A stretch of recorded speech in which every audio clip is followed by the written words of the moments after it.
Hey everyone, we're Red Donkey Projections. I'm Eric and we have Lucas as always. Hey everyone. So what we're going to be talking about is a quick debrief about yesterday's June 30th primaries. The important races here was the Colorado Senate race, the Kentucky Senate race. It didn't happen on June 30th, but the results came somewhere around then. The Utah governor race and Colorado's 3rd district primary, Republican primary. Indeed. And with that being said, let's get right into it.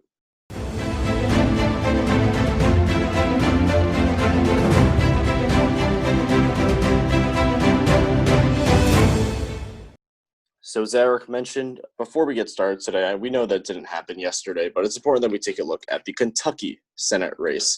And also, I do want to thank everyone for joining our live stream yesterday. Obviously, it wasn't the best, but in the future, we know that we'll kind of improve that quality. Yep. Anyways, talking about Kentucky, the results did come in yesterday. The results were official. Amy McGrath has defeated Charles Booker in the Democratic primary for the Kentucky Senate. This is not really a surprise to us. We did predict that Amy McGrath would win. We knew it was going to be very narrow because Charles Booker did have a lot of support. At one point, Charles Booker was leading by 7 or so points, but mail-in ballots fully came in yesterday, and they were able to project that Amy McGrath will become the Democratic nominee, will be facing off against Senate Majority Leader Mitch McConnell.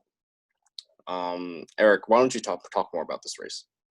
Yeah, so as you can see in the map, there's a lot of more dark green than light green. So the reason why Charles Booker wasn't that much behind compared to McGrath, because Booker took a lot of the very big counties in Kentucky, just like Jefferson, as Lucas was hovering over. This was a very important county for Jefferson to take because it does have a fairly progressive electorate here, which would help Booker increase his percentage. And he took other counties like Fayette and Boyle and Warren and that last county over there, and Kristen. That did bring a lot of weight. But what put McGrath over the edge was all of those smaller counties. There's just way too many of them, and that just brought her over the edge, and that did cause her to win. There are very few counties, especially in Kentucky, that are very progressive. Most Democrats there are fairly moderate. Yeah, and take a look at this. 88,000 votes were from this county of Jefferson alone. Now, Jefferson County is the biggest county in Kentucky. Look at these other counties can't even compare to that. Like 80,000. I'm sure there's like a few, but wow, 80,000. That is a lot of votes. That's why he was pulling ahead. He is from Jefferson County. He got a lot of votes here from the city of Louisville, because there is a pretty large African-American base here. After these votes came in, he had a pretty significant lead, but obviously it all came down to those mail-in ballots, and McGrath did end up winning. So as a result of this, we will be continuing to put this race as likely Republican. Had Charles Booker won, I think I would have moved this one to solid Republican, because Mitch McConnell is obviously Republican, and Kentucky probably wouldn't vote for a progressive in such a Republican state. Let's now look at the Republican. Wow, Mitch McConnell won. I didn't know that. Wow, that's a huge upset. That is crazy. Wow, Mitch McConnell really won? Dang, I didn't expect that at all. Whoa. Okay, all jokes aside now. Mitch McConnell won. No surprise here. Let's move on to the next one.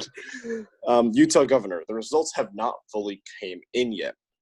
Spencer Cox is the current lieutenant governor of the state of Utah. The incumbent governor has chosen not to seek re-election to a 3rd term, I believe. Spencer Cox, his lieutenant governor, is running. Lieutenant governor is basically vice governor, but they have a special name. John Huntsman, who is the former governor of Utah, I believe he became ambassador to both Russia and China before I think he retired or resigned. And then this year he is now running once again for that governor seat. I think most outlets did say that Huntsman would probably have the edge here. Results have not fully came in yet, but this is pretty interesting to see that Spencer Cox is actually, I think we did predict that Spencer Cox would win this race. it's going to be tight, and it's probably going to be a bit of an upset if he wins, but I think he will probably pull out a victory here because he does have that name recognition. Yep. So looking at this map here, it's pretty diverse, actually, between Hughes, Huntsman, Cox, 20% for Hughes. So that's going to probably play a big part in this election as well. So, yeah, this is pretty interesting to see that we see a kind of split three-way map here. Anyway, now let's head to probably the most interesting result here. Eric can talk about this one.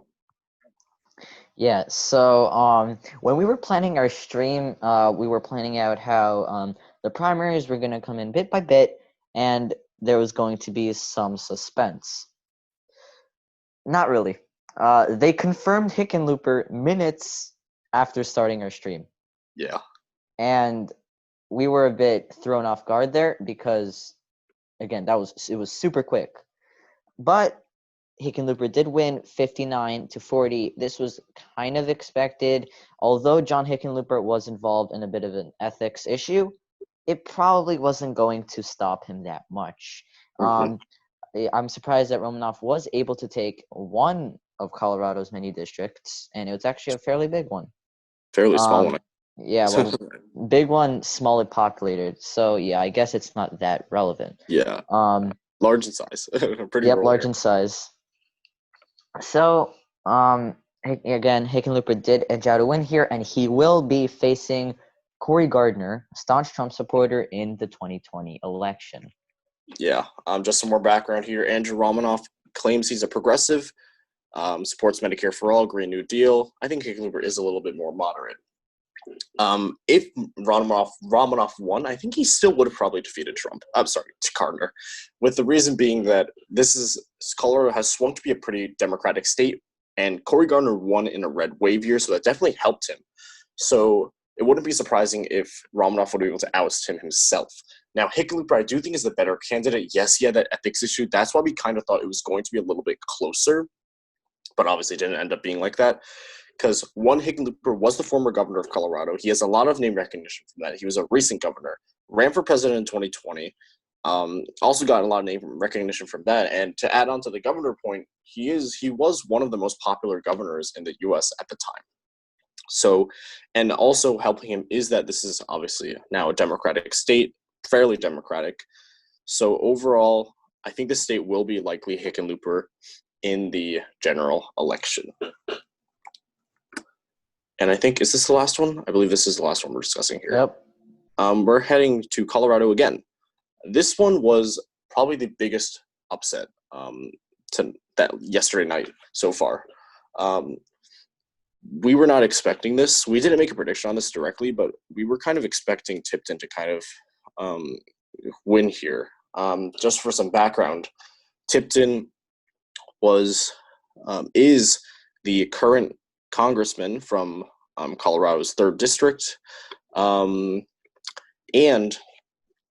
he has served 5 terms, so that's 10 years. He was also endorsed by President Trump, so we thought that was going to kind of help him a bit, although sometimes it doesn't because I think there was a previous election where it didn't really impact it. But anyways, we were expecting Tipton to take this one. We are very surprised that Boebert pulled out a win. Lauren Boebert, for some background, she is a pretty far-right conservative Republican. And although Colorado as a whole is becoming more Democratic, this is a pretty rural district. You know, how can I tell? You look at the size of the district. Since the size of districts are usually made equal to each other by population, you compare this district to a district like the district around Denver, and you can see a huge difference about how this one's a lot bigger and compared to the Denver district, because Denver obviously has a lot more people. So since it's this big of a size, it's probably sparsely populated, and it's probably a more rural area instead of an urban area like Denver. So as a result, this area probably is a little bit more Republican. Talking about the general election now, I think Bilbert will probably win. I don't want to be too sure yet because, again, she's a far right conservative, maybe too far right for some people.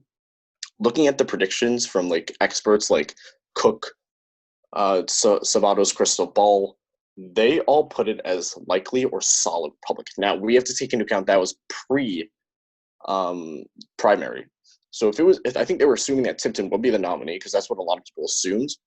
If Tipton was the nominee, I think it was pretty likely that he would win the general election because of that incumbency advantage. Now, if Boebert wins now, I think it'll be pretty interesting. But I do think at the end of the day, Boebert might be able to win here. But it's going to be interesting to watch on election night. And with that being said, that is the end of this video for today. Thank you all so much for watching. If you like this video, please hit the like button. And if you like this content, please hit subscribe. We'll see you in our next episode tomorrow. See ya.